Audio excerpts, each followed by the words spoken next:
Hola, bienvenido a esta nueva tutoría. Recíbela y llévala también en tu dispositivo móvil o tableta. Recuerda, somos tutorías.co. Comillas, vale más creer en los que crean que creer en los que dañan. Comillas. Como se observa en la figura, el ejercicio planteado consiste en diseñar un algoritmo que permite ingresar un número y calcular e imprimir la suma de las cifras del número. Planteamos la solución en un programa de 24 líneas. En la línea 4 vemos como una variable suma cifras se le asigna el valor de 0. Observe que este 0 está entre una función entero, ¿sí? En sí, lo que se está haciendo acá es un casting, es decir, una conversión forzosa a entero. Entonces ese 0 lo estamos convirtiendo a entero y se lo asignamos a la variable suma cifras. Recuerde que en Python las variables no se declaran. Las variables van a ser del tipo según la información que reciban. En este caso, como suma cifras recibe un valor numérico, ya suma cifras será una variable de tipo entero. Observe también que en la línea 4 esta instrucción termina con punto y coma. En Python el punto y coma se puede obviar, ¿sí? Es decir, podemos ahorrar escribir el punto y coma. En la línea 6 vemos la instrucción como la variable número le asignamos el casting a entero del método input con el mensaje favor ingresar el número. Este método input lo que hace es permitir un ingreso de datos por parte del usuario. Entonces siempre que necesitemos capturar información por parte del usuario vamos a usar el método input y entre comillas el mensaje para que el usuario vea y permita ingresar un valor. Y este método está encerrado igualmente en la función int, es decir, una conversión forzosa a entero y se le va a asignar a la variable número.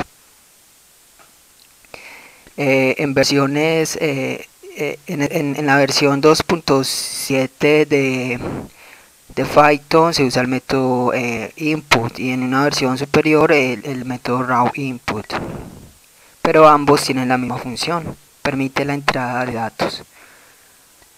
Ya sabemos entonces que la variable número será de tipo entero porque recibe un dato tipo entero. Entre las líneas 8 y 10 vemos una sentencia condicional. Recuerde que las sentencias condicionales permiten tomar dos o más caminos alternativos en un programa. En este caso, línea 8, si la variable número es mayor o igual a 1000, entonces en caso de ser cierto, línea 9 a la variable suma cifras le va a asignar número dividido 1000. Es decir, el entero de número dividido 1000, el valor entero. Y en la línea 10 a la variable número le va a asignar número módulo 1000. Observe algo importante. Primero que en Python no se maneja bloques de líneas de código por llaves, sino por tabulación. En otros lenguajes observe que usted, por ejemplo, cuando hace una sentencia condicional o usa una estructura repetitiva como un ciclo, usted tiene que encerrar las líneas de código en tres llaves, ¿sí? Una llave de apertura y una llave de cierre para indicar que se cierra el condicional o el ciclo. En este caso no, en Python simplemente se usa tabulación, es decir, presionar la tecla de tabuladora del computador. Con esto Python determinará que aquellas líneas de código que estén después de una condicional y que tengan tabulación pertenecerán a la condicional, es decir, en caso de que se cumpla la condicional.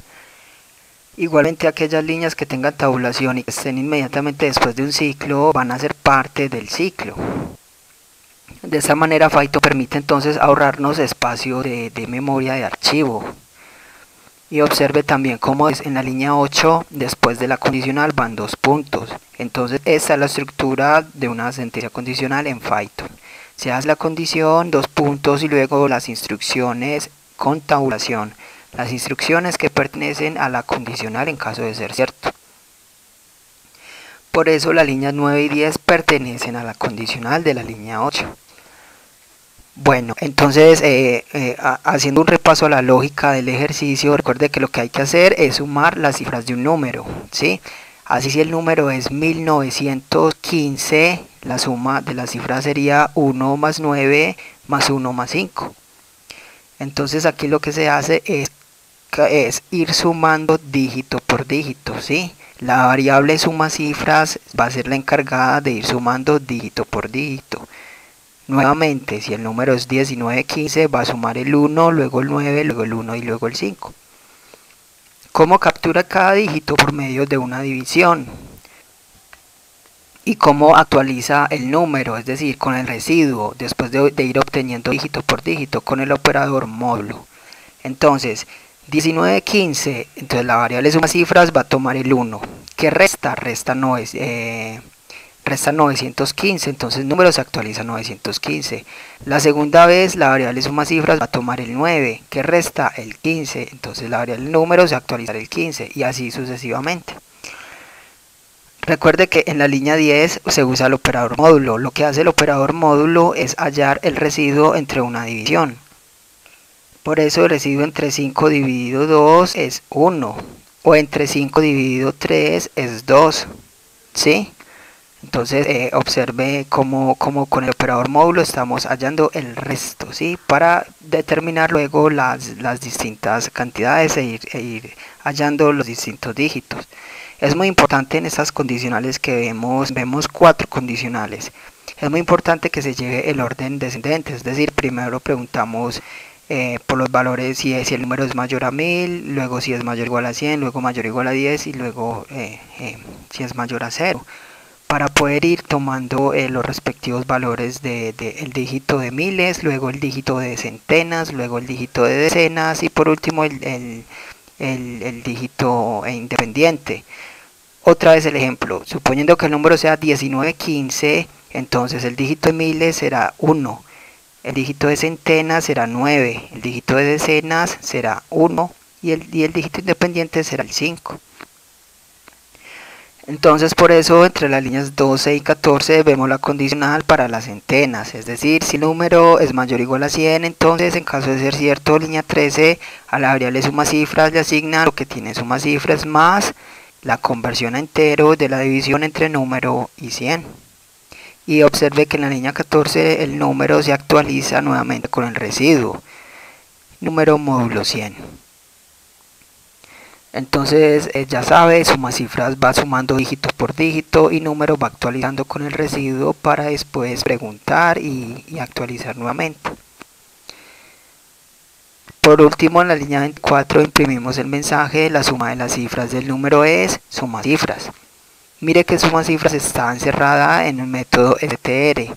Str es una conversión forzosa a string. Observe que el int es una conversión forzosa a entero, ¿sí? Y en cambio en este caso str es una conversión forzosa a string. ¿Por qué? Porque la función print, que nos permite mostrar por consola texto, va simplemente a arrojar información por consola pero de tipo texto. Por eso tenemos que convertirla a tipo string.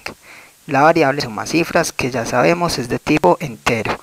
Entonces mire que en la línea 4 la variable suma cifras se volvió de tipo entero, ¿sí? Porque se le asignó el 0, que es de tipo entero. Y acá abajo en la línea 24 entonces convertimos ese entero a string para poderlo visualizar. Esta fue la tutoría del ejercicio: diseñar un algoritmo que permita ingresar un número y calcular e imprimir la suma de las cifras del número. Repasa la teoría, resuelve nuestro test y practica un algoritmo en el tablero. Si esto te gustó o no, te invitamos a discutirlo y a valorar la experiencia de esta tutoría.